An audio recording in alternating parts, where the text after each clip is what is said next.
Thank you. Good evening. Happy to have folks here and anyone who's watching at home join us for a public forum to discuss the budget override ballot question number 4 that the voters of Easthampton will be deciding on November, is it the 6th? Have I got the right date? Yes. Yes, November 6th. 5 weeks from tonight, the city of Easthampton faces a choice, and we're here tonight to provide information and to answer questions. I think the position of the school committee is well known, and I'll open it up by sharing some of why I believe the Easthampton School Committee unanimously endorsed putting this question before the voters of Easthampton. I think it's really important that we do so. Just as the chair, I'll speak for myself first.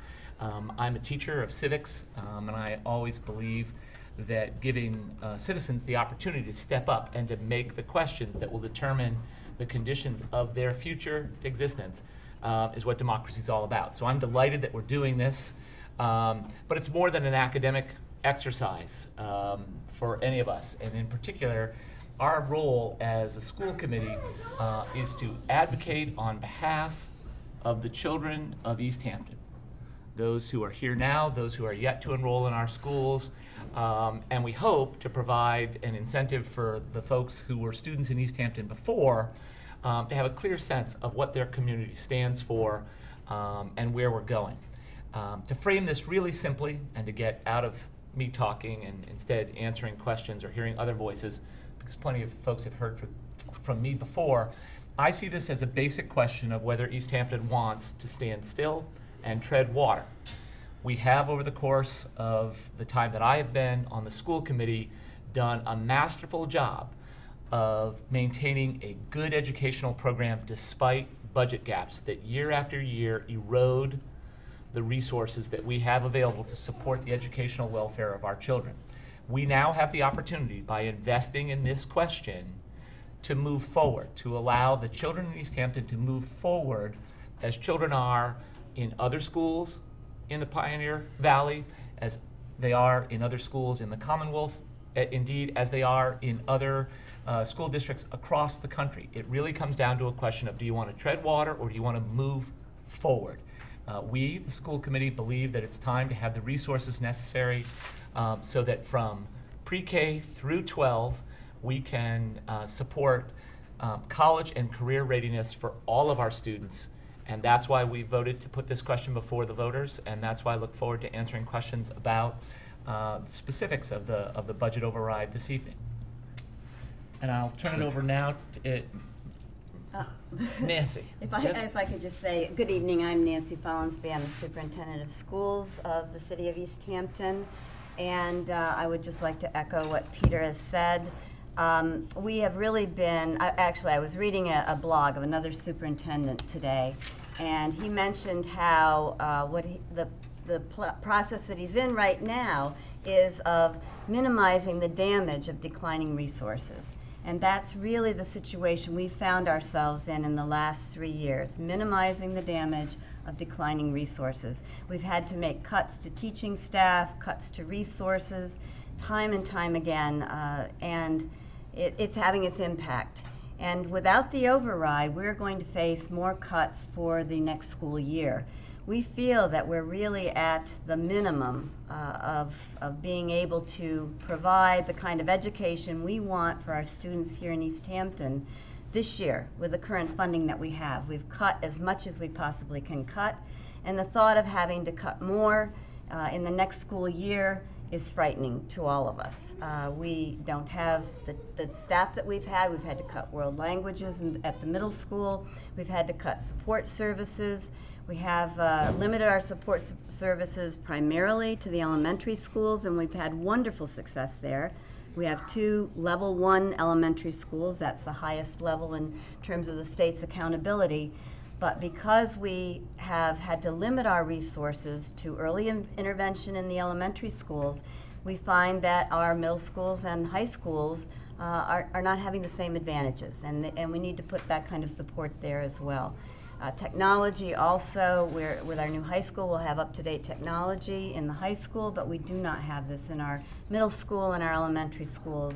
And we want these opportunities for all students in Easthampton. So The override for us is important to really be able to maintain the quality of education here in the Easthampton Public Schools. And without it, we face a frightening task of trying to find other places where we can make cuts in the Easthampton Public Schools. And Peter, I think it's probably a good idea now to let other people on the panel introduce themselves so we know who's sitting here. And then if they feel like saying a word or two, they may, or else we can just start answering questions. So maybe if we start to my left with... Hi, I'm Deborah Lusnia, and I'm a school committee member. Hi there. My name's Josh Mincer. I'm a parent in the town. I would like to read a statement if that's all right. I've lived here for 7 years. I've grown up in the area last 27. Actually grew up in Southampton. I have a 3.5-year-old son, so I'm speaking as a parent with a child who's going to be entering the school system from the very start very soon. And I'm here because of my foolishness. I wrote a letter to the editor in the Gazette, and that got me noticed, apparently. So what I would like to say is 20 years ago, when my wife and I were attending school in Easthampton, and full disclosure, we were students at Williston, we, in our teenage arrogance, saw only what seemed to be a sad joke at the time, a former mill town sort of slowly trudging through the twilight of its former glory. None of us ever thought that Easthampton would be a desirable place to live. But over those past couple of decades, we've watched our town become a very vibrant, exciting community, where families want to come and settle down, where businesses want to set up shop, where our quality of life is high and growing ever higher.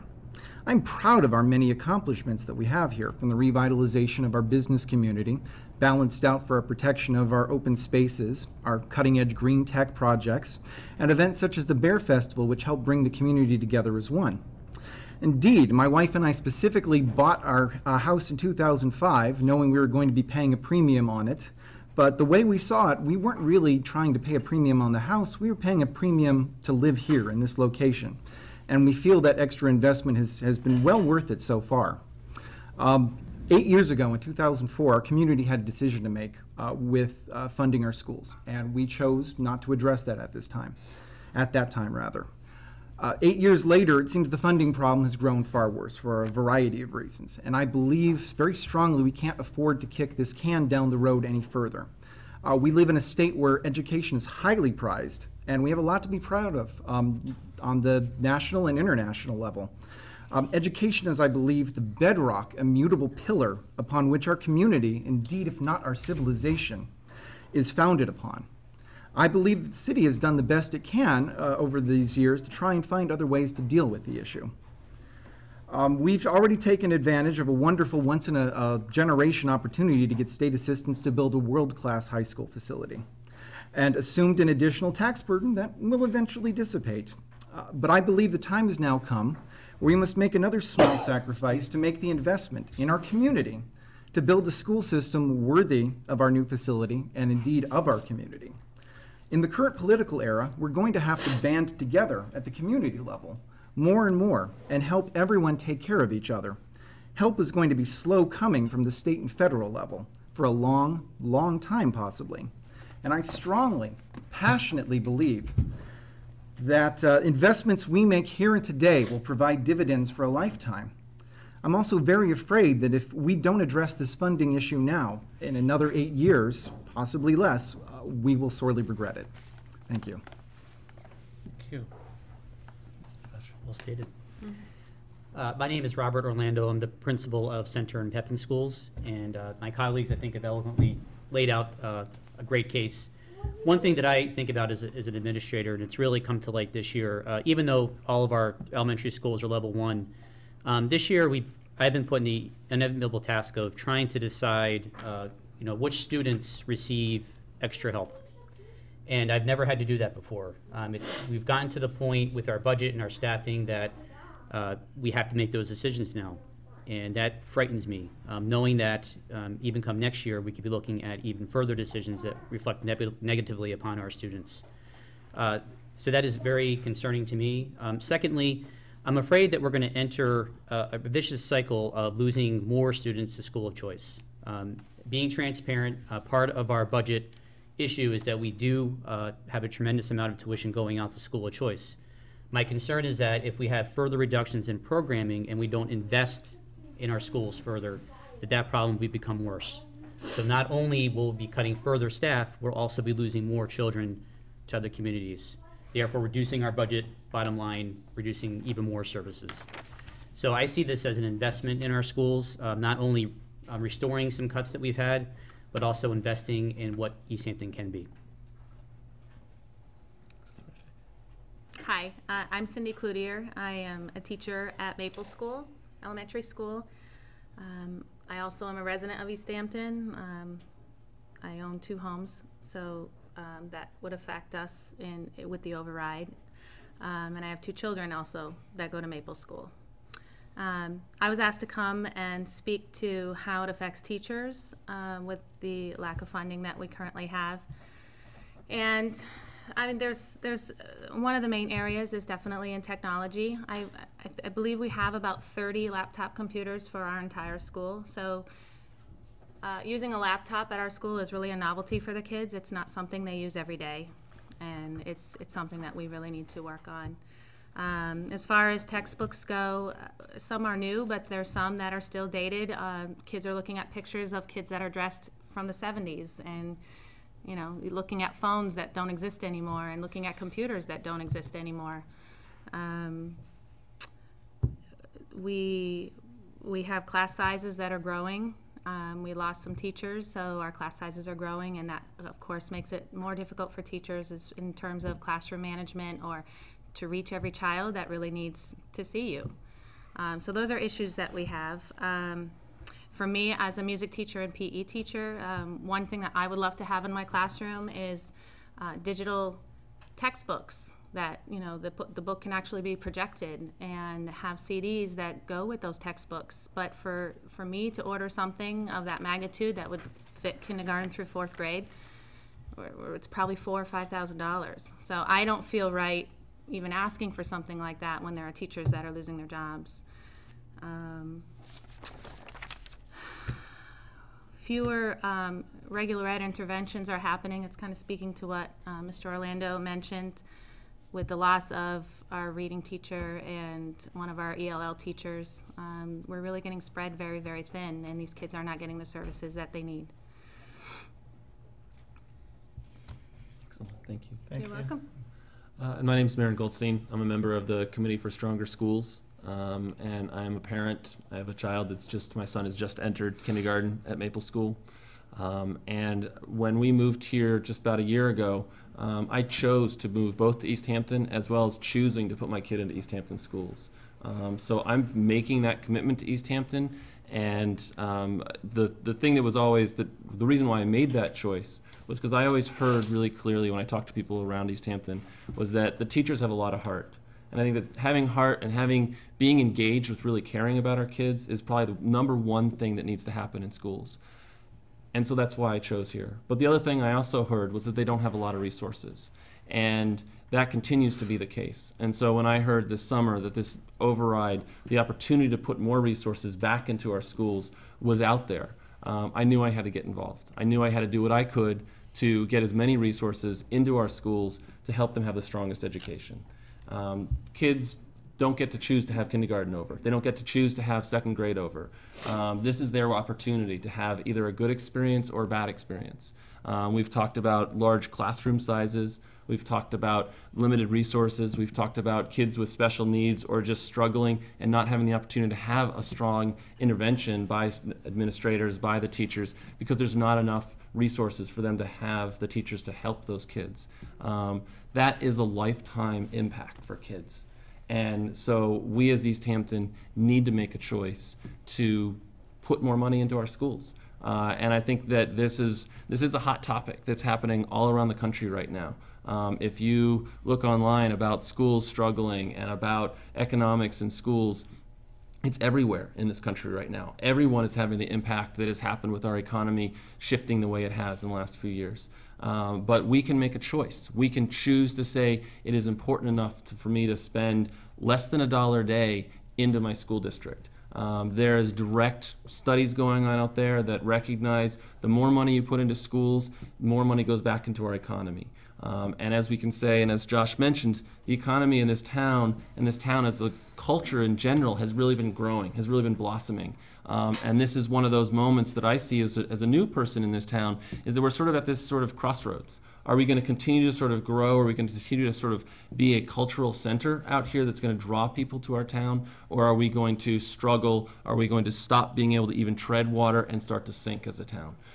And so that's why I think that it's critical for all of us to say yes to question 4 this year, to say yes that I will spend $1, less than $1 a day on your average home in this town to actually put money more into our schools, just to put more money into our economy and help building this town. And so that's what I think is why I'm here and why I joined the Committee for Stronger Schools. I think that one of the things that's really important also to note out is that this town has made good choices around education. We voted, I wasn't here for the vote, but overall this town voted 3-1 to choose to have a new high school built. That was an investment in our high school, in our kids, in their future. And the question now is, are we going to have the teachers and the resources to fill that high school? Or are we going to have a high school that's stripped bare and the teachers are still going to be struggling to give kids good education, even though the walls are going to be pretty around them? So this is our opportunity to say, yes, we wanted a new high school, and yes, we want good teachers in there, and yes, we want good resources in those schools. So it's really important. I think it's also important, as we're sort of talking about all of the reasons of why we're supporting this question, it's also important to be really honest. This is asking for $1 per 1,000, roughly, as best as our mayor's office can tell us, per 1,000 on property value is going to be put into this. So the average house in Easthampton is about $228,000, so that's $228 a year. Again, that's less than $1 a day. Can we choose to make that decision? Can we choose to make that investment into our town? I say yes. I choose Easthampton, I choose their schools, and that's why I'm here. So thank you very much for coming. Thank you very much for watching on the show. And hopefully for all the different questions about what has actually gotten out of this, out of the override, what's this funding going to go towards, what the resources are actually reinvested into the school, and what are the other questions and concerns we might have here. I look forward to those questions so that we may answer them. So. Thanks, Maren. Hi, Mike. All right. Can I add one Yeah, more? please. Deb, yes, please. I just wanted to add to this message that's being shared. I couldn't agree more with everyone here at this table. But I just also wanted to share with you, as a new school committee member, I've only been on the school committee since January. It's been a real learning experience for me to learn a whole lot more about our budget and details about how the schools are run in terms of the financial picture. And it's not something just as a parent I understood very thoroughly, and I'm still learning. But one thing that's been so enlightening to me is the fact that, yes, everyone's familiar with the fact that expenses are rising at an incredible rate, and the funding that we get from the state is diminishing, and the money coming in is less, and the expenses are going up, and everybody understands that. But one thing that was really eye-opening to me was to realize every year how many state mandates come out or federal mandates come out that require the school district to do one thing or another, which in and of itself sounds like a wonderful idea and a wonderful program and helps someone in the district or some program in the district. But what nobody seems to realize outside of the people initiating these mandates is how much it's draining our ability to provide our core mission of educating our general population and providing a quality education for those kids. And the money is just, whether it's for a busing program or whether it's for helping kids that have dropped out of school, they're all great things. But all those requirements of the district are taking money away from us, from our core mission of educating children and the basic core needs of providing that education.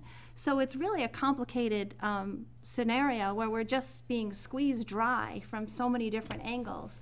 And I've just been very, very impressed about how this district manages its money and does the best it can with the money that we have, and carefully scrutinizes absolutely everything that we have to use for financial resources. So I just feel like I could provide a testament to the fact that the management of the funds here at the school district is extraordinary, and I don't think could be any better. But we are really dealing with some really challenging times, and it frustrates me as a parent and as a taxpayer that the federal government and state government and the Department of Education doesn't seem to collectively acknowledge or realize the constraints that they put on us when they mandate all different sorts of things that just drain us without funding them. If they funded them, it would be great, but generally they don't. So I just wanted to explain what I've learned in this process and share with you that I think that our district does a phenomenal job of doing the best we can with what we have. But it's a real challenge to manage the finances in that kind of environment. Thank you, Deb. I know that, Mike, you've joined us, so we've just asked everyone on the panel to introduce themselves, and if you'd like to share a comment about your thoughts on why we're here. Thanks, Peter. Mayor Mike Kausnick, I think most of you know me. I apologize for being late. I had a boiler problem at home, but it's under control at the moment. I'm supportive of the request because if we had the money, I would gladly fund what the school department's asking for. These are valid needs. They're valid from an educational perspective, from what the community should be doing with public schools. We just don't have the resources unless the voters decide that we can add to the property tax burden. What's been said about reductions and costs that have come out of the cities or out of the general operating of the school department is absolutely true. The state's fallen back on their support. The costs are higher, especially for charter and choice. Those are policy decisions that were made by the state legislature to take that money out of the local budget. We can use it here and we can have some of the best schools in the country because it really is a district that just needs a little bit more to provide the top-notch 110% that we want to. So it's a valid request. It's really up to whether the voters can afford it. Terrific. Thank you. Yeah, I was reminded, Mike, of what you were just talking about when you talk about the excellence across the country. Just yesterday afternoon when I went to take my son to his soccer practice down in Nonotuck Park, 2 Easthampton High School students saw me and came over, and they were 2 students who participated last year in the Easthampton High School We the People program. And not only did Easthampton High School's advanced placement AP U.S. history class proved to be the most successful in the Commonwealth, but they then went and for the first time ever participated in a nationwide competition and came in 21st. And more important than those numbers, than winning or placing so well for a first-time school in a national competition, was their enthusiasm and excitement about the opportunity to work with the students who will be participating in that program this year. Taylor and Willow were so excited about the opportunity. They'd gotten the questions, they saw what the students were going to have to work, they understood the task, and they were really pumped up about working with their peers. This is totally beyond all of the other requirements that they will have in their junior year, which, as anyone who's involved in education understands, is an absolutely crucial year as students get ready for their career and college experience. And that's the kind of thing that does speak. That's concrete evidence of a program that we want to continue to support so that we can expand the number of students who have access to the kind of experience and feel the way Willow and Taylor, and I know I speak, I'm confident that I speak for the other folks who went as well, and that kind of experience is available in different ways at the middle and elementary schools, but those are the very kinds of programs that are put at risk by the budget gaps that we face due to the funding issues. So at this point, unless there's another comment from anyone here on the panel, I would like to open it up for folks who care to make either a comment, and as part of a public forum, we are interested in everyone's perspective on this question. All that we would ask is that you come here to the podium, if you would state your name and where you live in the community, and then share your thoughts, and if they call for a response, one or more of us on the panel here will try our best to answer the question for you, or be sure to make note of getting an answer to you as quickly as possible. So is there anyone here who would care to make a comment or a question? Please, come right up. Thank you. Nice to see you all. My name is Jacob Delhagen. I'm a lifelong Easthampton resident. I'm also a software company owner, New York, Massachusetts, and I'm a product of the Easthampton schools. And first, let me commend you. He has turned the city around, which is impressive. That being said, the reason I'm here tonight is because I have hired some of the Easthampton schools. And what I'd like to know, the biggest thing we've gotten from employees we've hired is that the teachers were unprepared to teach modern technology. And what I would hate to see is $300,000 or $400,000 be put into new equipment that's not properly educated upon and taught. And by that, I mean standards, even CDs, like you mentioned, they're done. So I would like to hear your plan of how you would utilize the technology, or if there is one. The second thing is I did review the MCAS scores, and they were pretty bad for Easthampton High. They were 3s. And I'd like to understand the plan of how that's going to come. I understand the resources. I'm a business owner. Everyone is stretched. You need money. And that's the thing. But as Merit Housing knows, good money has to, what are you going to do with the teachers? There's awesome teachers, but how do you bring them up to speed for today's world? Thank you. Maybe I could start with my answer to that question, and then I'm going to ask Mr. Orlando to talk some specifics, and perhaps Ms. Cloutier. We do have training programs now for technology, and our teachers are eager for technology. The only way we've been able to train and get the technology into our schools, for the most part, is through grant funds, and we've had some very good grant funds in the last few years, which brought training programs to our teachers. They now are eager for document cameras and the overhead projectors and the whiteboards, and you'll see if you come into the Easthampton schools now, our teachers using these, even in the elementary schools, with their students. But we have, at the elementary schools, perhaps one interactive whiteboard per floor. And document cameras not in every classroom. So as a owner of a software company and someone who's really well versed in technology, you know that it takes technology availability, access to technology, to become really comfortable with it and really skillful with it. So if we had the technology in our classrooms, we could ramp up the professional development for our teachers so that they all would feel comfortable using it, and our students would have access to it. Right now, we're able to bring it into our classrooms in bits and pieces. We have an iPad pilot in one of our first grades last year, and the only way we were able to do that is because a publishing company donated the iPads to our schools so that we could pilot some of their books. This is how we're getting by, and we're trying to share the resources as much as possible, but without access to the technology that you're speaking about, we can't train our students and we can't train our teachers. So that's why this request includes a portion of funds for our investment in technology in the schools. And I'm going to ask Mr. Orlando if he would talk specifically about some of the things he's done with his teachers at his school in terms of helping them learn how to use technology. And if I could make a statement afterwards. Certainly, yes. Do you want to go first? Sure, actually. I want to speak to that on tech. I myself work in tech. I'm a systems administrator at the VNA and Hospice of Cooley Dickinson. Before then, a couple jobs back, I was a consultant for 7 years working with home customers and business customers. And one thing I know about Easthampton is that there is a lot of native homegrown tech knowledge here.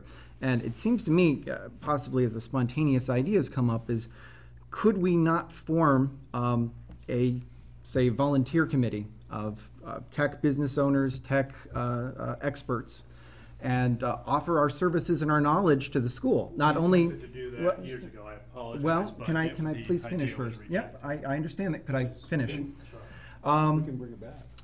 With that in mind, could we at least not make the attempt again? And I see this, the benefits is twofold. First off, the school is going to benefit from our cutting edge experience. And second off, it gives us hopefully a chance to have a much greater say in how our money is being spent on technological development. I think that is fine, and I'll say, and as I said, I think we engaged, there's a young kid, Brad Fox, who's now going to head food. If you want to speak, would you mind coming to the podium, just because otherwise the people who are watching on the shows can't. Nobody can hear you. I Can't hear guess you. my question particularly, and I don't mean to sound, it's a long day for everyone, is how does that translate with what you're saying, I appreciate, to actual teacher improvement?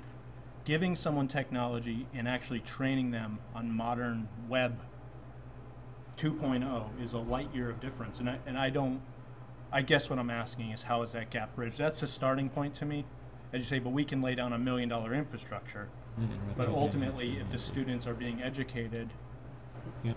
I'm saying, how do we bridge that? I know it's the funding issue, but how the certifications I've seen for teachers, frankly, are 5 years behind Well, for again, some of these programs, as you know. Oh, yeah. Yeah, And, so and again, my thought is, well, why don't you and I and others in town work to help bridge that gap? Why don't we volunteer our services to bring the teachers up to speed? And that way we can say, hey, you know, I got involved with this. Your teachers aren't putting the effort in to do it. Or, wow, your teachers are doing great. But it seems to us that, like you say, it's our money that's coming out. Let's get our hands a little dirty as well with making sure, taking responsibility. Absolutely. Yeah. Absolutely. And in the past, I don't believe that was an option because we were a private company. There was a unionized system that I think I'm not familiar with it, but I don't believe it was all a bidding process instead of a volunteer process. I totally understand where you come from on that, believe me. So if you're saying that situation has changed now, I Where don't locals know, have- but I definitely empathize with you that, yeah, it would be a challenge to break through that barrier. I'm not going to say, my mom told me to, if you don't have anything nice to say, don't say anything at all. So I've definitely butted heads with school IT unions in the past, so I know where you're from. I think it's at least worth another shot at the ramparts, though, perhaps. Well, and let's give Rob an opportunity to be able to speak about the opportunities in the schools and to get to the specifics that you're asking for. Sure, it's a great question, because one thing that I've been very upfront with my teaching staff, and I feel like this has also been happening in the other buildings, is that we don't buy technology unless you know how to use it. So this is my 6 year as principal at Center Pepin, and we made quite an investment at Center Pepin in updating. We had a nice capital expenditure 6 years ago from the mayor. We were able to buy a brand new laptop computers for each building, 30 for each building. We've purchased document cameras. We do have some classrooms with interactive whiteboards. And as Nancy mentioned, that first grade classroom is in my building. So, but with all those purchases has come training along with it. Sure. So if we put a piece of technology into a classroom, they're getting training one of two ways. Either we're sending them somewhere to receive training, or we have had structured professional development within the district on our professional development days, strictly on how to integrate technology into the classroom. So as part of the investment plan as well, it's the implementation of the EPS technology plan. That's not just purchasing equipment, as you're saying. It's also teaching the staff, not only our teaching staff, but the new high school, for example, is going to have an integrated technology system, very high, not something I'm going to see at center school necessarily, but those teachers there are going to be receiving professional development on how to access that technology. So I agree with you 100%. I'm not a big fan of buying something, having it sit in a classroom and collect dust, because that's not a good purchase. It's not a smart purchase. It's not a good purchase. It has to be used. John Schott, our technology director, has worked over the last few years in providing those professional development opportunities for our teachers, so that we can effectively use technology within the classroom. And frankly, we have to do it. Part of why this is so important is because the new Common Core standards that have come out, that we have just implemented this year, started to implement this year, speak to, in every content area, the infusion of technology and using technology to communicate your knowledge. And at this point, with the current resources that we have, our students will not have the opportunity to do this in full. So it's paramount that we, number one, have the equipment, but also that we also provide the professional development, which is part of our plan, because we have to do it. It's required. That addressed. Thank you. It's good to see it's thought of. Yeah, that was a fantastic question. Thank you very much. I think it would be great. No, to- I let's feel let's passionate actually about hear it. from educator on sort of the ground level about this. And Cindy, would you offer your thoughts in Sure. response to this? I know that there are teachers that are on various experience levels with technology. I put myself probably somewhere in the middle. I don't have a document camera in my classroom, but I use a document camera often in my room, but I have to borrow it from another teacher who does have it in their classroom. Again, there are teachers that would want one of those things in their classroom. We just don't, I don't know that there's enough. I really can't speak to that, but we were trained on how to use a document camera, and I'm very comfortable using that. The smart boards, we don't have that many in our classes. I, for one, am very eager to use one, but we don't have enough yet for teachers to be trained. Those who do use them have been trained, but not everyone has one. That's the problem. And if I could just add to that, those who do use them love them, and then their colleagues learn, how wonderful a tool it is for instruction. They want them. The document cameras, the projectors, that they can project anything from the computer onto a screen. As soon as one teacher gets it and learns how to use that kind of technology, others want it as well, and we wish we could provide it for everyone. We wish we could provide more laptops for our students to use, but for the most part we have carts of 30 laptops that are shared among classrooms. So. Cows, computers on wheels. I think one comment that I would add as an educator myself is, and I think this goes to part of what the question raises and the comments that we've heard so far, is that we want pedagogically driven adoption of technology. We're not talking about interactive boards or new information management systems because some other district has them and, oh gee, they have them, we ought to have them too. What we're really talking about are things that teachers who are committed to best practices say, this is something that will enable me to help my students learn to improve their reading comprehension. At a very basic level, I mean, this summer I watched at a professional development program that was run at Smith College for educators throughout the Valley, instruction around the use of document cameras to help students improve their reading comprehension. Now that's low tech. That is, we've been trying to learn how to read for a long, long time. But if we know that technology can help us achieve that goal more effectively, then I think we have an obligation to ask the community to provide every student access to that tool, and then we provide the training so that the educators, as best practices evolve, know how to use that technology in that way. Can I add one last thing? Sure, and then if someone else is ready to ask a question, if you would just pop up here, and then we'll let Rob speak, and then we'll take your question next, sir. Thank you. So I just wanted to reiterate as well that it's not just a want or it'd be nice. Again, the new Common Core standards that were mandated to teach our children specifically state that they need to use technology to communicate their learning. It is part of the 21st century skills that the state has laid out in college career readiness. So it's not, it'd be nice to, or I'd like to have that. It is a mandate that we need to provide our children according to what the state has told us we have to do. Thank you. Other comments or questions, please? Thank you.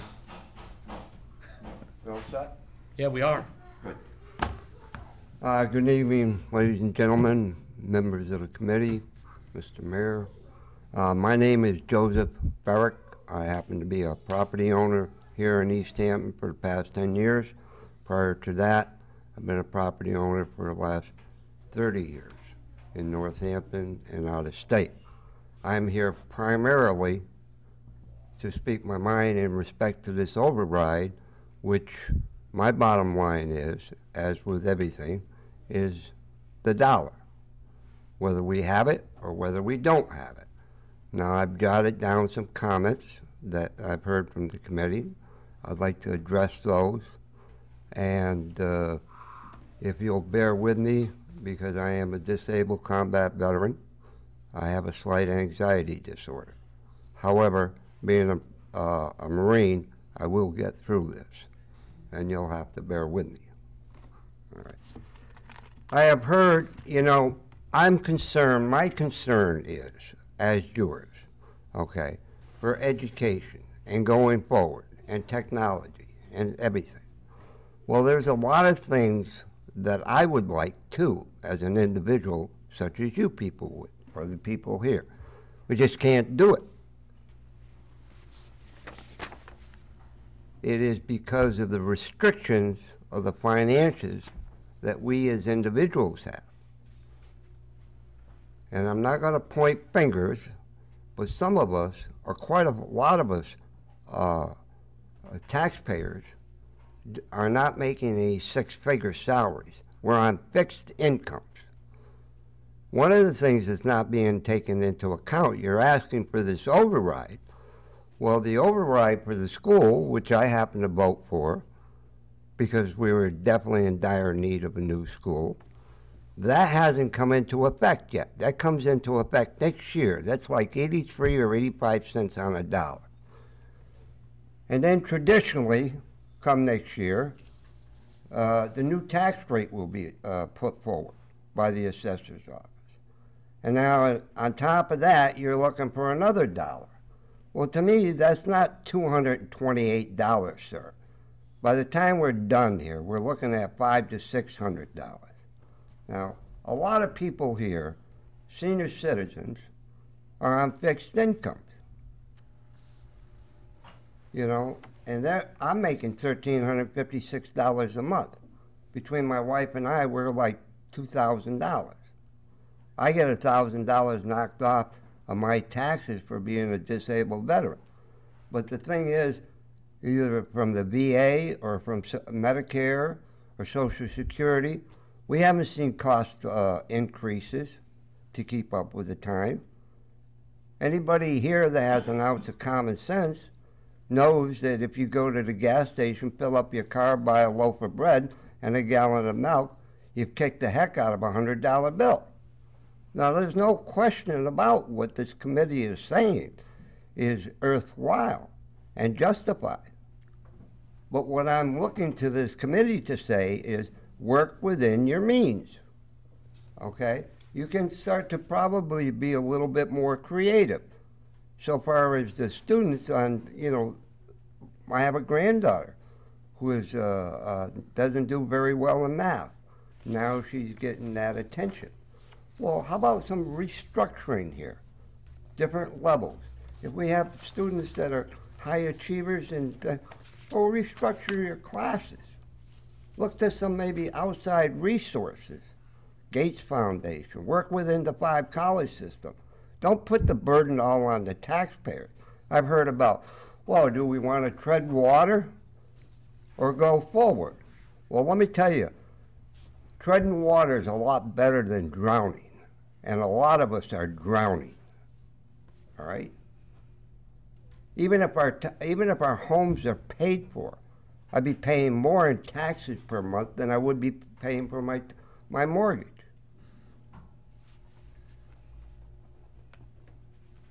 You know, I'm asking you to look at not only from within, but look at the demographics of how many of the taxpayers in this town are on fixed income. The other thing which I feel is totally unfair, and I definitely believe in the Constitution and the Bill of Rights and everybody's right to vote.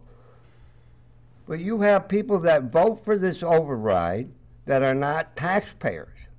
And then I hear this rhetoric, well, if Bill Boyle or Bernie Gall has all these things, then he has to pay for it, and that's passed on to his tenants. Well, that's all well and fine. That's subdivided by 10, 5, or 20 people. Nobody, as an individual, is going to subsidize me. Bear with me for a second, I'm almost done.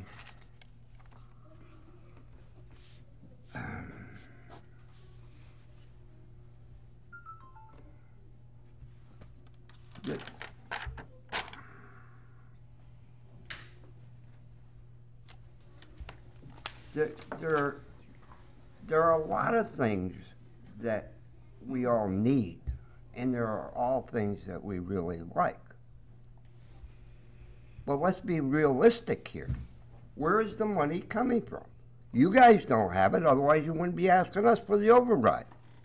And I'm saying to you as an individual, I think that you guys can do a little better job restructurally different levels within the school, look into some more outside resources, okay?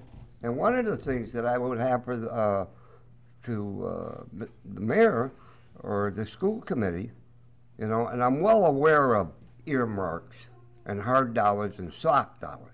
It doesn't apply here.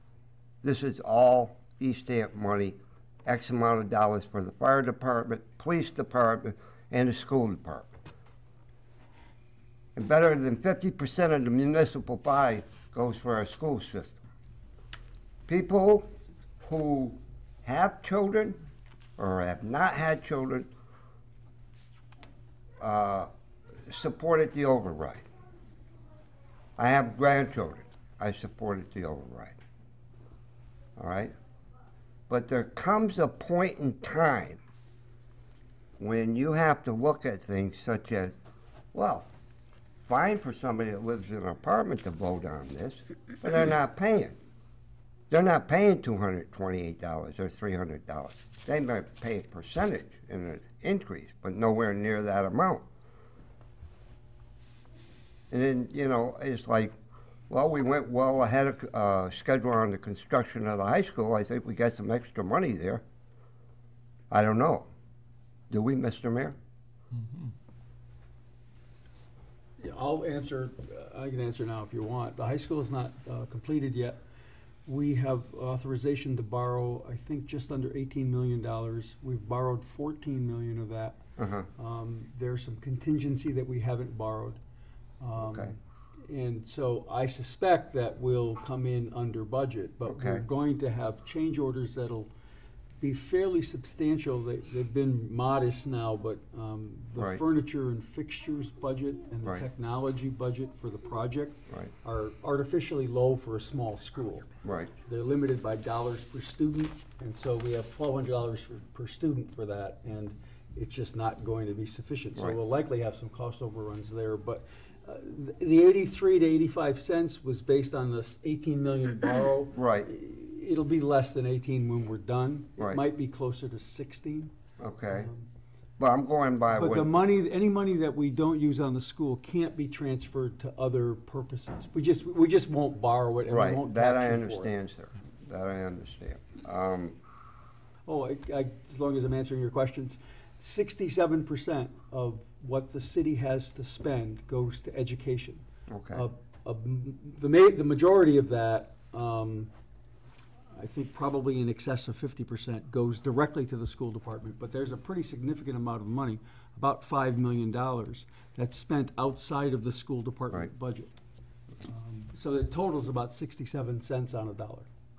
Well, that pretty much, you know, kind of sums up what I have to say. I worked for Smith College for 25 years, bargaining board emeritus, past president, vice president. Okay.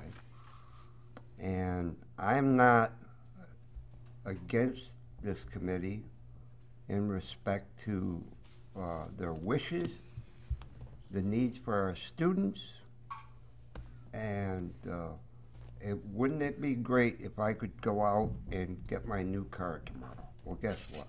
I can't do it because I can't afford it. So I have to learn to work within my means. And with this, what's coming up for taxes, no. And I'm saying also that, you know, well, why aren't you asking the people that have the children in school, that have, that own property here, such as yourself? You're willing to do it, fine. You know, maybe you have a really good job. A lot of people are working 2 jobs just trying to make ends meet. I think if you look a little deeper, a little harder, and restructure, and have different levels within the schools, that is wherein lies part of the problem. And the other part is, and not that I'm so ignorant or old school minded, I'm all for technology. But I would say to you, just like I say to these younger people today, what are you going to do when the batteries go dead and the satellites go out? They have no common sense. They don't even know how many ounces are in a pound. You know, getting back to a little bit of basics, ladies and gentlemen, would be helpful too. Thank you for listening to me, and I apologize if I came out a little strong, but I have to in order to come over my anxiety. Thank you very much, Mr. Barrick. I appreciate it. And I think you've given us a number of points to respond to in your observations and the questions that you've asked. If there's someone else, I have a couple of thoughts in response. Are there other comments, particularly as it relates to the questions that Mr. Barrick has raised about the school budget and the choices we face, the suggestion about grant money, and the use that's been made of that? I'm aware that there are some uses there that have been made, and the possibility for other restructuring use of the existing funds. Does anyone want to speak to any of those topics within the existing format? Go ahead. And then Peter, I'll let you speak, and Right. then if there's a clarification that's needed, I'm happy to. Well, I mean, I think, go, Excuse me. but Um, go ahead. No, go, I just wanted to say that you wanted to speak, and I thought maybe Yeah, he sure. could share Yeah. some. Oh, sure. Yeah, First yeah. off, sir, let me thank you for your years of service to this country.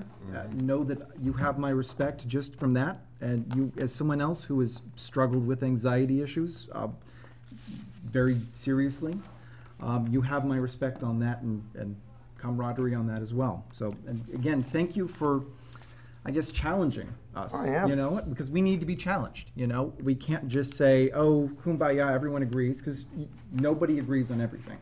So understand, I understand where you're coming from on that. So let me more talk about where I'm coming from my perspective on that more than anything else. And I speak as a property owner with a child who will be going into the school system. First off, one thing I do want to clear up, and I'm sure someone else would say this, is that the high school wasn't actually technically an override. It was a debt exclusion. And what that is that is a temporary increase in the taxes, and that will slowly discharge, I think, over 10 years or so. And I think it actually goes down a little bit, 20, okay. But the thing is that it will discharge over time. It's not a permanent increase. And it was an opportunity we needed to jump on, because the state was going to give us a whole pile of money, and we needed to show that we were going to have some skin in the game. So I just wanted to clear that up. The way that I look about it is a little inverse. If our schools start to fail because they're not properly funded, it drags the quality down of our entire town. And if the quality of our entire town is dragged down, that drags down the value of our property. And if the property of our value is dragged down, then people start to leave, and that narrows the tax base. It becomes this vicious cycle. And yeah, nobody likes to pay, I sure don't like to pay taxes. I would love to eat cake and not get fat too. But I see this as kind of a leap of faith. And I think right now this is a unique opportunity where I'm willing to at least speaking for myself, extend out that leap of faith. But I'm with you. If 2 to 3 years down the road, this committee comes to us and says, hey, we need another override, we need more money, I will be right by your side saying, guys, what the heck? What happened? We need to know what happened here. And the way I see it is, if we invest in the schools, if we suffer today, but we get the payoff later on. It's an investment. You don't always see immediate results from an investment, but if you're canny about it and you think, well, in 5 to 10 years, this could really pay off. More people come in, property values go up, our tax base broadens, the burden is shared across more people. So again, not to diminish what you're saying, because you have an excellent point, especially on fixed incomes. That's very difficult, and I would hope that maybe there's abatements or other things that can be done to help folks who are in a very tough spot like that. But at the same time, the way I see it, your question is, how can we afford this? My question to you is, how can we not afford this? I'd like to pick up on that last piece. In our most recent school committee meeting, we had a presentation from our curriculum director and our director of grants who talked about the exceptional success that we had at the elementary school levels. And I also want to just go back and correct the record earlier, not to debate minor points, but I think the assertion about the overall level of level 3, understand that if any one school in a community, whatever the lowest level is of any one school in a community, we have 5 different schools, that's the one that they tag the whole district with. Our elementary schools are level 1, level 1, level 1. And I think that's it. I think that's important just to clarify. And Peter, if I could just interject here too, that the data does show that we're making very good progress in our high school. Right. We are in level 3 now, but we have great progress in terms of number of students in advanced categories and our scores overall. But it won't show up until over time. Right.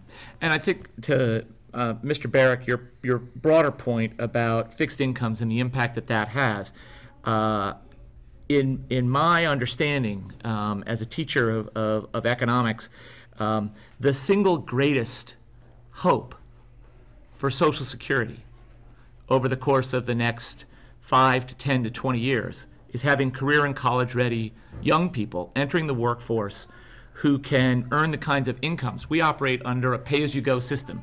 We all know that Social Security today, the money that is being paid out of that is coming out of the earnings of people who are working today. We'd like to believe that it's the accumulated savings of people who paid Social Security in the past, but that's not in fact the case. What will determine the long-term security of people on fixed incomes and the capacity to increase those fixed incomes will be a function of the earning capacity of the young people who invest. So sharing your concern about providing that kind of security for those folks who have not seen increases over the past few years because national income levels have not grown. We've seen what it's like in tough times. My belief, and my leap of faith, if you will, is that if we ensure that our students are better and more ready for their career and their college aspirations, that they will enter the workforce with the capacity to not only provide an improved standard of living for their own family, but be able to afford to pay the Social Security taxes and the changes that are to come in those systems. I think we know that we're not, I guess I would turn the question too about the voters, the third point that you raised. There are voters who are not taxpayers, but I think there's a crucial word that's not included in that. They're not yet taxpayers. I suspect that many people who rent in this community would like to own in this community.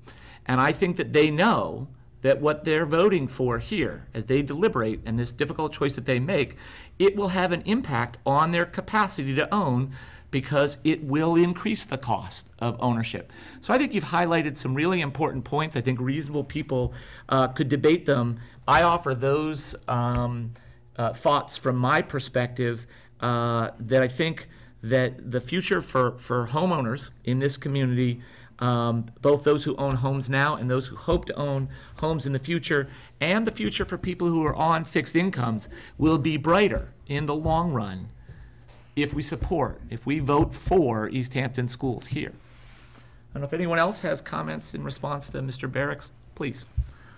Yes, I just wanted to commend you as well and the points that you had to share, because I'm sure you represent a lot of people out there in Easthampton, and I think you stated everything very well.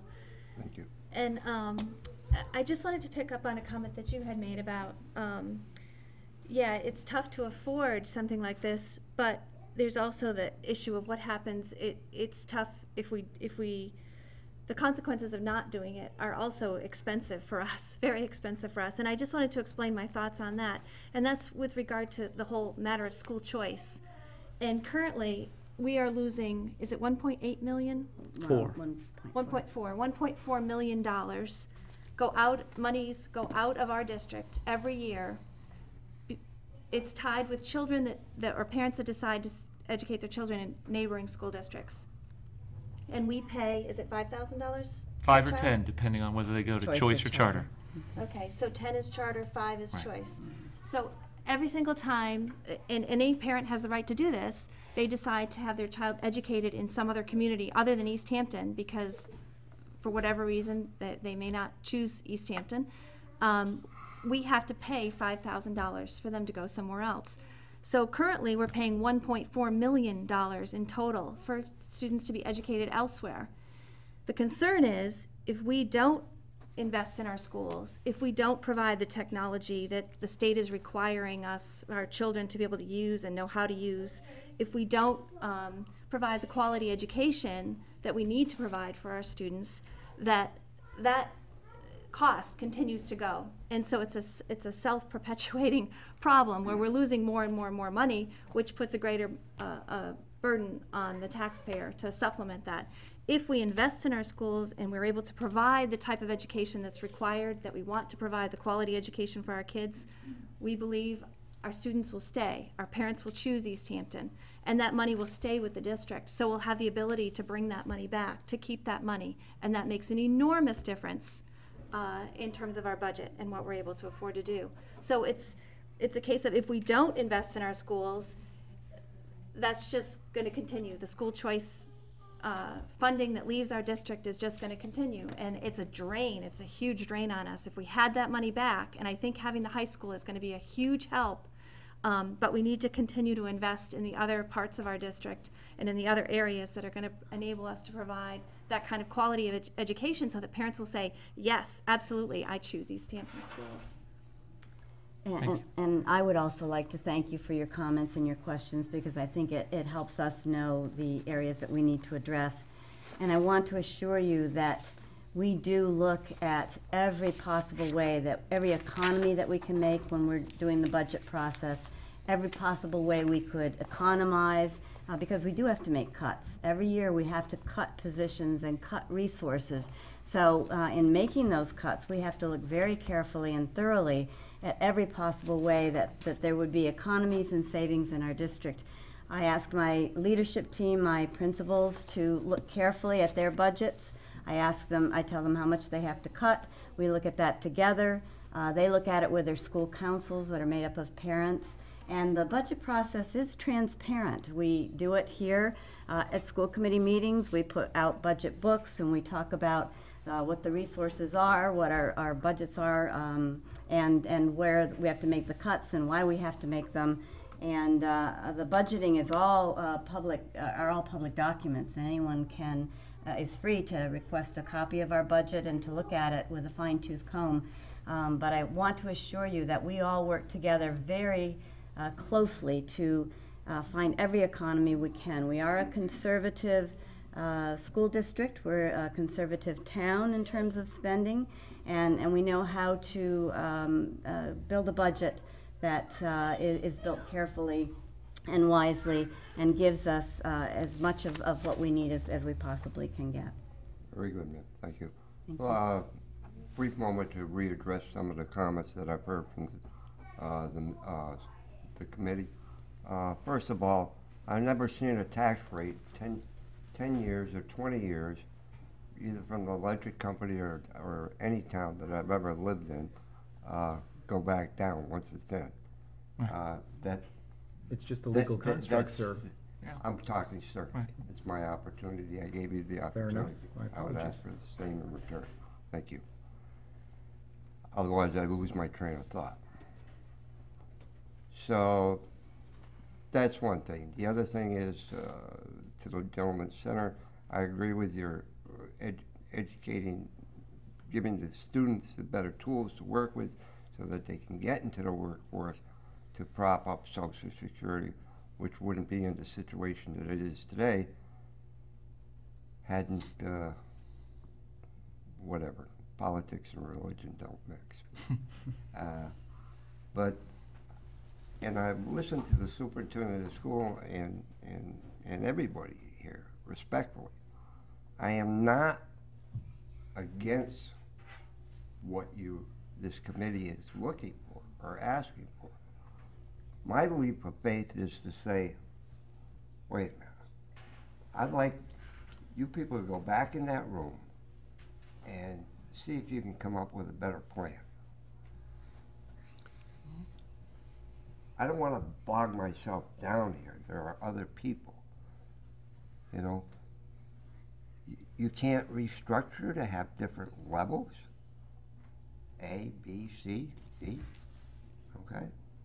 I'll give you the money. I'll vote yes tomorrow. If you can tell me I can go into any one of these schools at the appropriate levels and they can answer some common sense things for me without a computer. You know, you got to teach side by side. Technology is good. I'm all for it. But there's something being lost in between here. You know, or either that or I'm just too old school here. You know, it's like just at home. You only have so much to work with. Sometimes we have to rob Peter to pay Paul. I'm just saying with the up and coming taxes and that, my vote is no at this time. Come here next year, you know, maybe things will be better. You know? Sir, thank you very much. I did want to point out that there are other people who have questions. And so I think they are very good comments that you've made, and I appreciate your time for coming out here tonight. It's really important. But we do also want to give other people a chance to ask questions as well. I said it myself. Thank you very much. Appreciate it. Hi, my name is Joe Landers. I came to the Valley from Lawrence in 1988 or 89 as an Ada Comstock Scholar. I bought a house in Easthampton in 1997. I'm self-employed. I do bookkeeping, so I don't have a CPA, so I don't call it an accounting, but I do a lot more than data entry. I definitely understand facts and figures, and I've watched how Mike's handled the town budgets over the past several years with the increasing tightness. My income's about a third what it was prior to 2008. I voted for the high school. I don't have any kids, but I voted for the high school because I do believe it's a quality of life issue. This I'm looking at now, and from my perspective, it's better than a month of groceries. It's 6 months of electricity. It's a 15% increase between the high school and this on my property tax bill. It's over $20 a month when I'm trying to live on somewhere around $1,000 a month. So, not to belabor the fixed income thing, but it is $228. Some of you guys are like, oh, well, it's less than $1 a day or whatever. Well, it's a huge amount of money for me. I'm concerned when I hear how the money's going to be used and what the goals are and what the reasons why the schools need it. Because with the high school money, that was sort of time limited. It was a loan. We knew how long it was going to last. We knew what it was for. There was all sorts of matching money from the state that made it really important for the timing of us financing it, and that made sense. But what I'm hearing here with this money is that it could never stop because we aren't really addressing what the core issue is, which is the fact that there's crazy taxation at the federal level, which has dried up all the federal money, which has made the state broke, which has then completely reduced the amount of money that's coming into the towns. And ultimately, I don't think that we're going to be able to sustain that every year. And when you're talking about technology, technology changes every year. So buying iPads this year, guess what? 2 years from now, you're throwing them out and buying all new ones. Your whiteboard technology has changed dramatically in the last 5 years. This is not like a one-time thing. It will be an every year thing. So I'm concerned about that. I think ultimately, this is not the way to go. Ultimately, and I realize that one person or the school committee or whatever can't address it on the national level, but ultimately, we need to be long-term fighting for change on the national level. So. And I think that's a great point. I think, yes, go to DC, talk to people that are going down to the federal government who are making those kind of changes and push for those things. I think those all are really important. But as a new person here in Easthampton, I think it's also for us to recognize that we also have to step up and take responsibility for our town. And we can't always control what the federal government is going to do. We have limited amount of control on how much the state government can do, but we can control what's happening in our town. You know, and I've heard a couple of questions about, you know, fixed income, why now? Can't you restructure? You can't restructure to get a new laptop for our kids. No, this and is their I'm one not, opportunity to learn how to you don't use. need the money. I'm saying that that I'm concerned of what the long-term plan is going to be to sustain this. But the long-term plan is to put more money into our schools and to allow these kids to have the opportunity to stop the flow that's happened in the last 5 years of losing 39 positions. That's affecting all of the teachers, it's affecting all of the schools, it's affecting all of our kids. So the funding here is going to help restore positions, and it's going to help continue to build on that. So it's going to put technology into the schools and help put more teachers back into the schools, and that is going to help our kids get better education. But how do we pay for it next year? How do we pay for it 5 years from now? The factual answer to how to pay for it is it's a permanent increase in your property taxes. You'll pay for it next year and the year after and forever. We all will. And yeah, we collectively, the property tax base will continue to provide that level of funding. And so this is a permanent increase in the cost of property taxes in Easthampton. As someone who looks at these numbers pretty regularly, we have one of the lowest tax burdens in the valley, and we continue to have that after you factor in the high school. So it doesn't make it easier to pay a higher tax bill. Clearly does not. But if you look at the people who live around us in communities that are as good as, many not as good as Easthampton, they pay more in property taxes to maintain their community. And so we started on this regime of Proposition 2.5 as a very, very frugal town. A town that didn't have a capital plan, didn't put money away for capital, that was run by the industrialists of an era gone by. And when Prop 2.5 went in, we were locked into that spending spiral.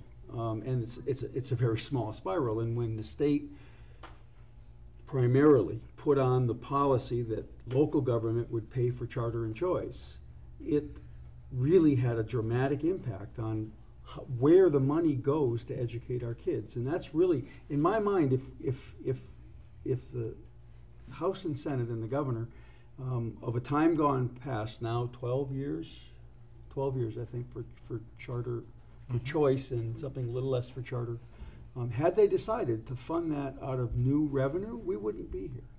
Because that 1.4 million that leaves now because of that policy decision on the state level would be in our school system. We'd still be sending 67 cents of every dollar to the schools, but it would all go to the kids who are in our schools. Now it doesn't. Now it gets divided out and spread out amongst a bunch of different schools where a few kids go here, or maybe 50 or 60 kids go there. We need to get those kids back. And that's really going to be the other piece about how are we going to support education in 15 years. In 15 years, it'll be the other way. This district will become the magnet district if you fund it. It can. It's got the capacity. It's got the backbone for it. We need to make more investments, and I think we've talked about the long-range investments in more buildings and repairs and the like, but an investment in being able to operate the system is what we're asking now, and it's permanent. So even though it doesn't make it easier on your pocketbook, it will go to good use if you can afford it. And that's really what the voters have to decide is can we as a local government, as a local community, not the government, can the community afford to make that investment? And if it can, I believe it will be well spent, and it will be spent wisely. If we can't, then we're going to have to make do, as Mr. Farrick said. We'll have to make do, but making do isn't what we want to do, and it's really not what we should be doing for the future of the community, because it makes a difference. We've come a long way in 15 years or so. We can't sustain that unless we raise ourselves up a little bit more, because the opportunities are fewer and far between.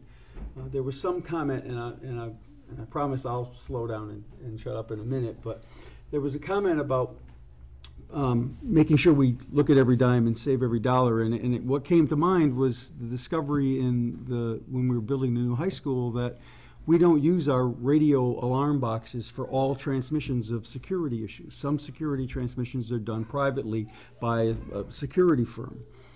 That's a small thing, but if we put it all on our radio boxes, we could do it in the public safety complex and save for $3,000 or $4,000. So that we're always looking for those kinds of pieces. And then the last thing I want to say before I forget it is that if there was an effort by the technology group here in Easthampton, which are a bunch of really wonderful people, to get involved in the schools and you were rebuffed, come back. Yes, please. Yes, Please come back. We're going through critical review in the high school now about what kind of backbone and what kind of structure is going to be in there, and it's really got to be reaching out. And I'm not a tech person, but the idea that what you do is in your hand, all the technology is in your hand, that's long gone. What's in your hand is to get somewhere else, and what you need is there, and we need that cutting edge, current understanding of where technology is in order to give the kids in this district the right kind of instruction that'll be useful when they get out of high school. That when they come to work for you, they'll know what you do because we've shown them. Showing them how to use last year's technology to go to cutting edge firms when they leave high school or when they leave college, isn't helping anyone. They have to know this year's technology in order to step into next year. And so just if you tried and you were rebuffed, please come back. Please call me. Please call me. Absolutely. Thank you. More questions, Thank please. you. Hi, my name is Ingrid Flory, and I'm in full support of this override. Having a young child in the schools, I can see the impact that the recent cuts over the last few years have had, and particularly having a child with special needs, I see a lot of inside things that make it all the more apparent to me. Where our administrators are struggling to keep to the state time frames necessary. They're spread really thin, and everyone's working so hard. I believe in the teachers and the administrators. I believe in the school system, but I really think this is needed. And I fear if we don't pass this, that we're going to pay for it in the long term as more people choice out. I do look at one of the statistics that resonated with me was the fact that, and correct me if I'm remembering wrong, but it's more than 80% of the families that choice out of Easthampton, that their students have never spent a day in our schools. So they're going on reputation alone, and I feel like if we make this public display of investing in our schools, that people will be willing to give it a shot. If it doesn't work for their kids, then that's their choice to make. But let's make it attractive enough so they try. So that said, I did want to raise one question, and the mayor addressed it somewhat, but I'd like to hear it a little more explicitly. Because one of the criticisms that I've heard in just talking to people about this issue is that the proposed override intends not only to restore funding that's been cut, but to go beyond that and to invest in some new programming. And I'd like to hear from one or more of you about why that choice was made, why the people who put together this proposal feel that that's necessary at this point. Thank you. Okay, well, look, there's a couple of us who can respond to that. I don't know, Deb, do you want to respond, or Nancy, do you want to respond first? Why don't I start, Deb, and then I think you could follow up on that. We're responding when we put the investment piece in the override. We were responding to what our community members were telling us. We have surveys that we give families when they choice out of our district, when they choose to leave our district for another district.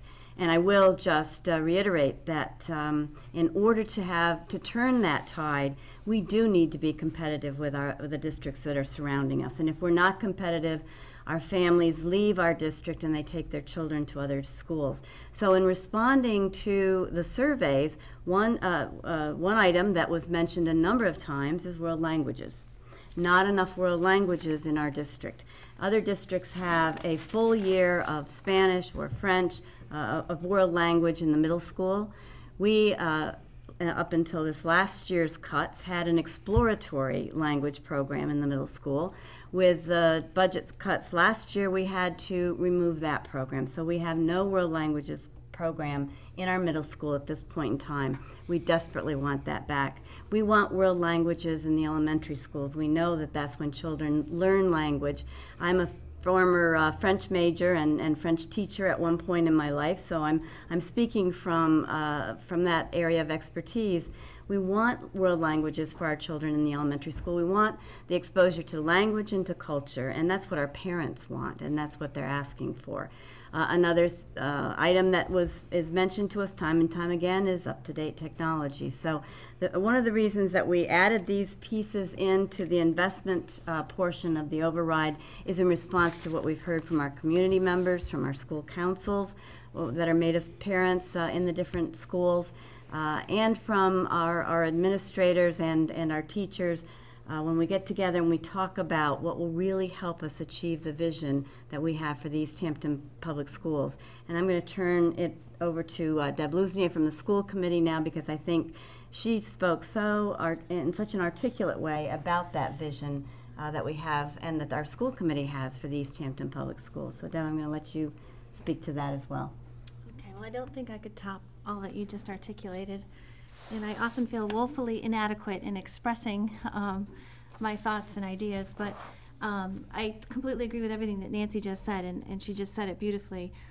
But number one, I think it's really important for us to be competitive as a district, as we've said over and over again, in the matters of school choice. In the matters of providing the best education for our kids, so that our Easthampton school children are getting just as good an education as the Northampton children, or Southampton, or whatever it may be. And I guess I personally have also just felt very excited about our community. Our community, as everyone has spoken about, is really going through somewhat of a revival and growing by leaps and bounds in terms of the richness and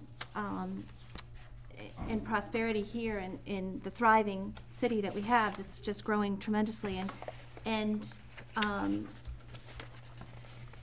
we just feel excited about that, and excited about the fact that a community is defined by its schools, and that we need to be, our school system needs to be there to make the community healthy and strong and continue to grow, and it needs to be vibrant, and it needs to be competitive, and investing in our schools is the way to go.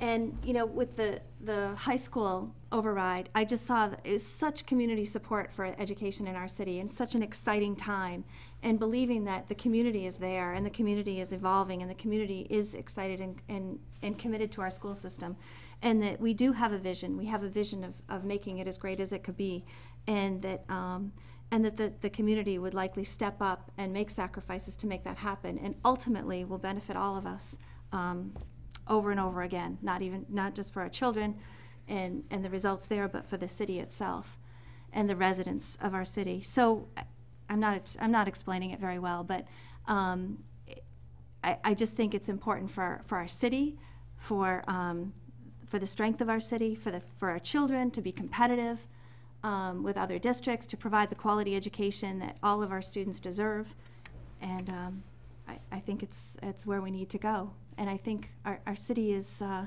ready to take on that vision.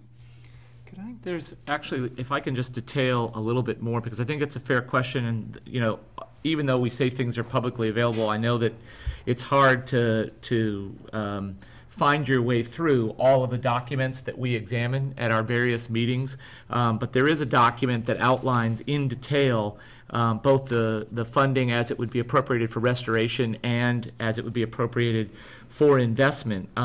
Included among the investment items, in addition to the world language and technology that has been mentioned. And I want to add a point that part of the plan, and I think this goes back to the question, and I apologize if I'm not getting names right here, but both Ms. Landers, I believe, is that close? Thank you. Landers, L-A-N-D-E-R-S.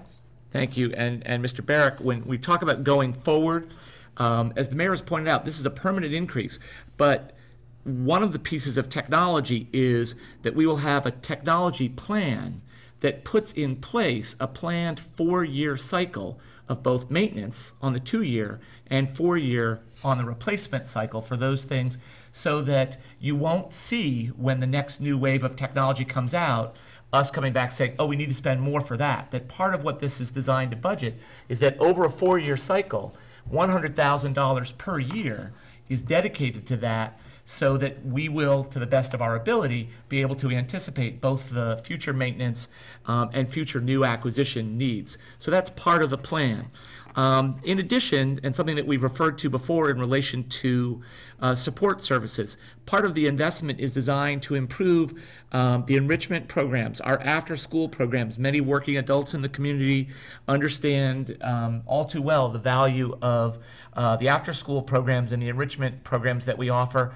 And coming back to the question about the scores that were referred to earlier, three teachers, 2 middle school math specialists and 1 district-wide ELA specialist are also part. This comes back to the question that was asked about, well, how do you train people? It's all well and good to say, here's the best way to teach something, but how do you provide the professional development support? How do you coach people who maybe have been teaching for 4 years or 8 years or 12 years in a particular way? How do you give them access to the new and latest techniques and what the science of learning and teaching has provided? So that is built in to this budget. one other quick point that I would mention in terms of the grants. One of the programs that I spoke about earlier tonight has been funded. I think Mr. Gates was mentioned. Bill Gates, the Bill and Melinda Gates Foundation, and the ExxonMobil Corporation have done a great deal to provide financial support for students who are pursuing advanced placement coursework. The money's going away now. So it came, and it was designed to say to school districts like Easthampton, here, we're going to give you training, we're going to give you access, we're going to give your students support, see how it goes, but then you need to have, what was the phrase, skin in the game. You need to decide that this was a good thing to keep going, and we're done paying for it. The grants are designed to go away, and the question is design. I mean, this is what Bill Gates, and sat down, and I guess he's a pretty bright guy, has said to communities, I'll give you this to get started, but I'm not going to pay for it forever. Eventually, if you think this is good, you, the city of Easthampton, if you think your children, and we know from the latest data that was presented at the last school committee meeting, that we are well above the median in the Commonwealth in terms of our students' participation in advanced placement programs, and that our scores are above the median in the Commonwealth.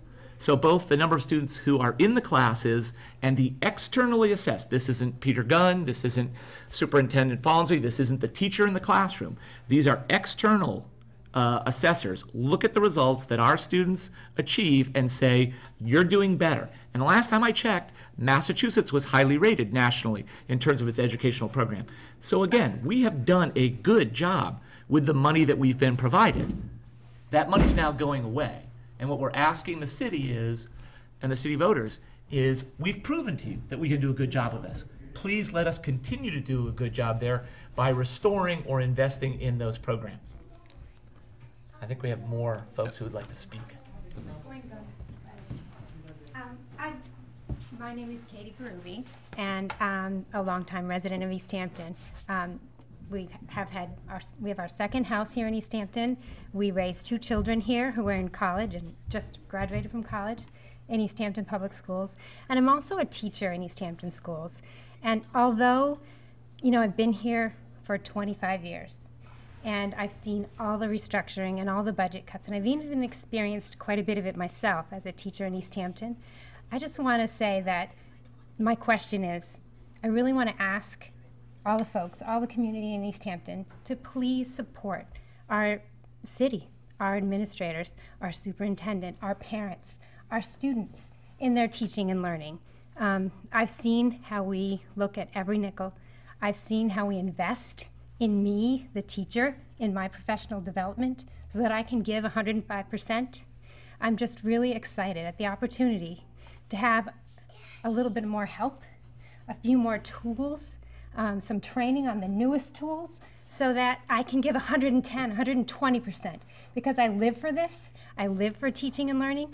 I'm going to be here until I'm 80, 90, 100, and I'm going to be part of the safety net here, and go ahead and tax me, tax yourselves, and let's invest in our community. So thanks very much. Thank you. Good evening.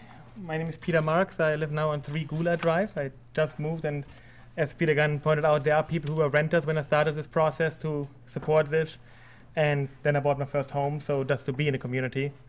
But what I wanted to say is actually I've talked to a lot of people about this, and what I've heard over again is from people saying like, oh my God, the high school, I can totally see that we needed a new building. The only way I can compare this is like, don't judge a book by its cover. We shouldn't judge our education by saying like, wow, we have a beautiful high school, we're done. Awesome cover, let's move on.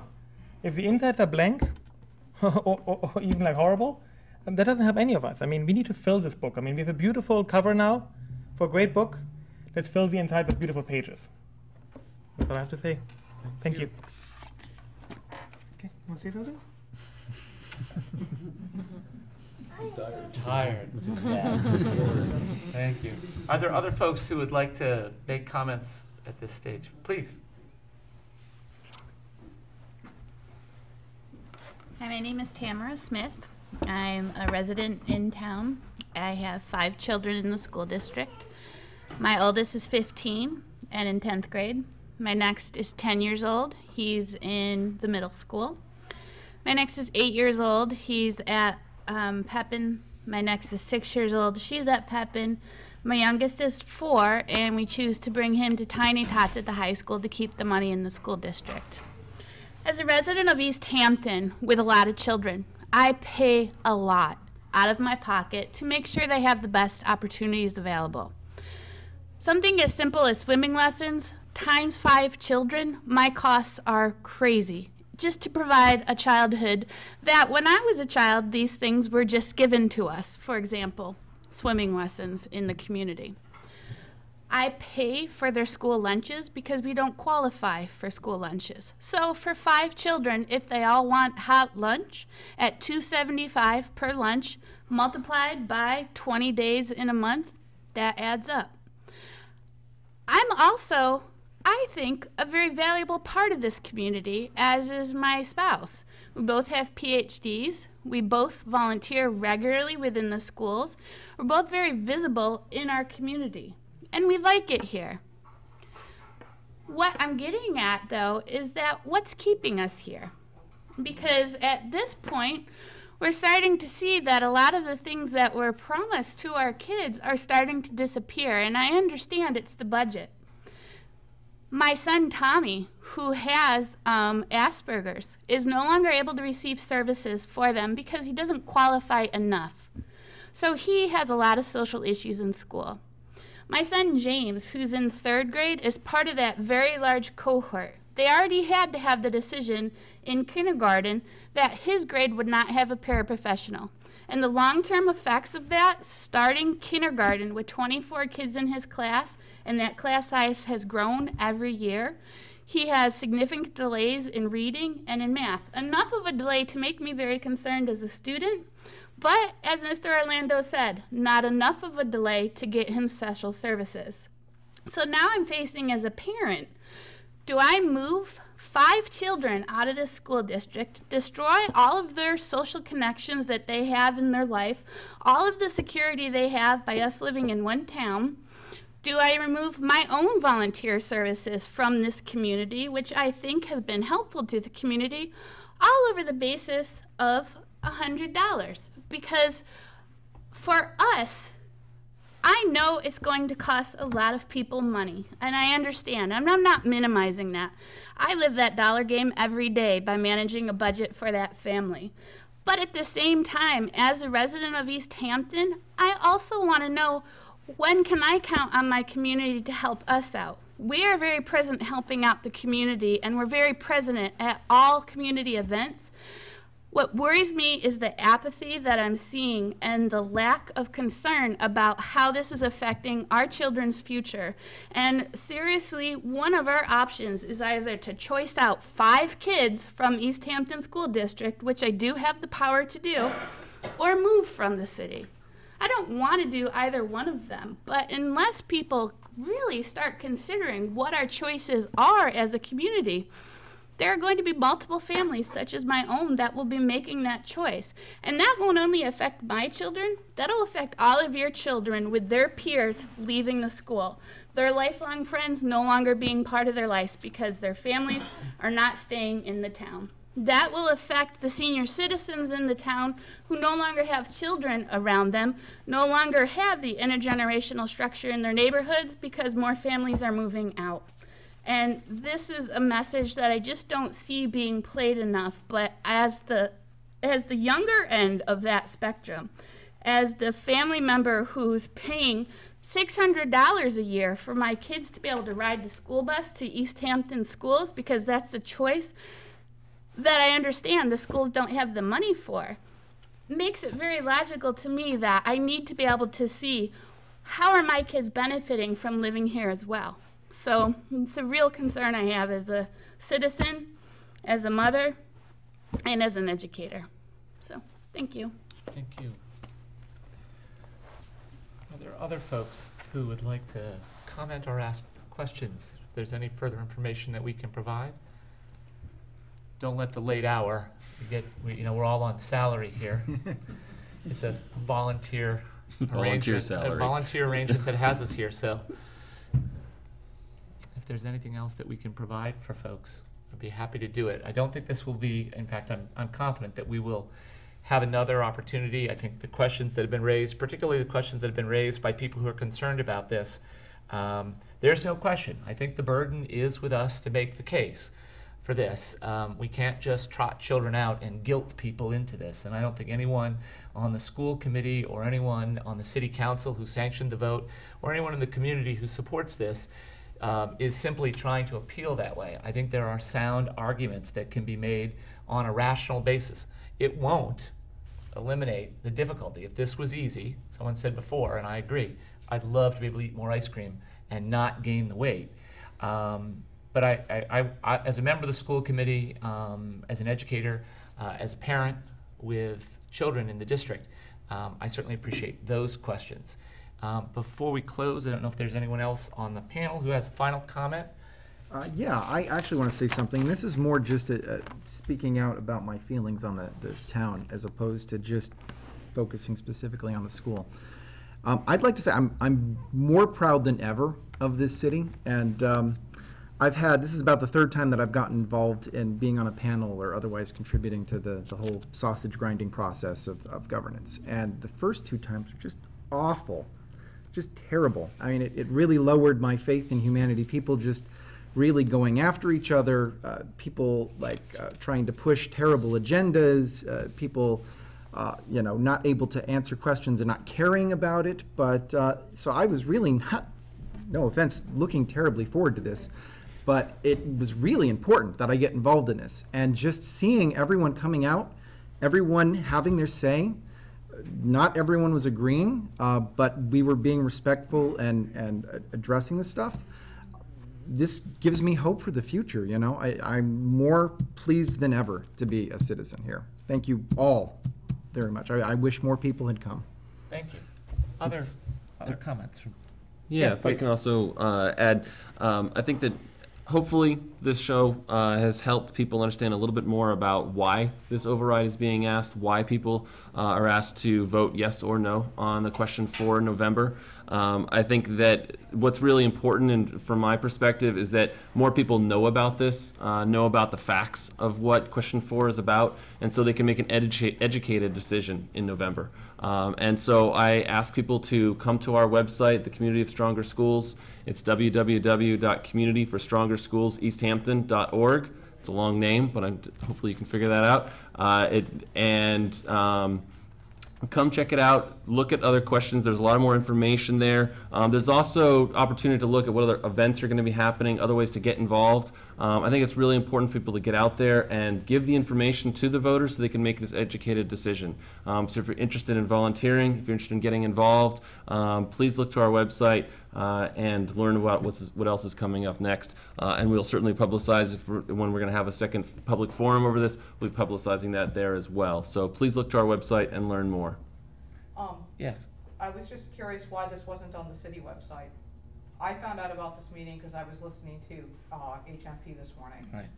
I called the city clerk's office because I kept missing where the location was and I didn't know if it was going to be here or at Whitebrook. Right. She didn't even know there was a meeting. Hmm. They passed me over to the school department. The school department person didn't know there was a meeting. They finally got me to someone named Sue, who Who'd must be have called in- one of you guys. Yeah, in the school. That's My the assistant. assistant in the superintendent's office. And she emailed me back with the location and the times, which was Right. great, except that I was on the city website because this is a town committee. No, it's looking at not. the- Yeah, we so need let to- me just Yeah, let's respond. clarify that piece, because you've asked I'm an important I am question. sorry that it wasn't posted for you, but this is not a community sanctioned group. We belong to various parts of the community, and there are a couple of folks that aren't on any formal committee. So we're sort of representative of the people that either politically said, yes, this is an okay idea, or who have become politically active in trying to promote the question. So it didn't get the normal postings because it's not a public body. But I do apologize, we should have just thought of it. I guess we just didn't think of it. Next time we'll post it as if it were a meeting of a public body. We're just using the space, and in the interest of fairness, if there is someone opposed to this question that wants to do a forum just like this space is available for that purpose. It's Right. public space. Right, absolutely. Thank you for that Thanks. reminder, and we will do our best. Then, in closing, if I can, I just want to thank Kathy for working hard and late, as she always does, to help televise all of the meetings. Folks who get to see this, you really owe her a great debt. The folks, she and Tim, and with Easthampton Cable Access Television, have I got that right? ECAT, is that? ECAT Channel 5. They do a tremendous job. For folks who can't get here, they're the folks who make it possible for you to see this in the convenience of a different location and perhaps a more comfortable setting. I also want to thank everyone on the panel, my fellow school committee member, Deb Luznia, the mayor, Josh. Thank you. I appreciate citizens coming out and speaking. Certainly, it's terrific. Maren, I know that your work with the Committee for Stronger Schools has been great. I'd like to close by thanking the people that I think make the biggest difference. Our superintendent, Nancy Follansbee, who does a terrific job on behalf of the city of Easthampton. I read recently about the accolades that were showered upon one of our neighboring superintendents in the valley, and I think this is an area where we really have a lot of tremendous educators. Our superintendent is second to none, and her leadership team is made up of outstanding building principals, and I think Rob Orlando represents, I know from having my children, having spent many years under his wise leadership at Center and Pepin School. And Cindy, I think at the end of the day, what we all really care about next to our kids most are the teachers who work so hard every day. And so I thank you as well. I know that you probably have some things that you're planning and thinking about for tomorrow and would like to be well rested. So taking this extra time tonight on behalf of informing the community, I think is yet further evidence of how much the educators in this community care, and I want to thank you for doing that as well. For those of you who've listened, thank you for giving your attention to this. Please remember 5 weeks from tonight, as we are filming this, November 6th, Tuesday, November 6th, there's a general election and this ballot question, and we hope as many people as possible in the community don't assume either way. Show up and vote, because the policies in the community of Easthampton are determined by the registered voters who make the decision to show up and vote on that day. Please make sure that you're part of both groups, register and vote, and we thank you. Have a good evening.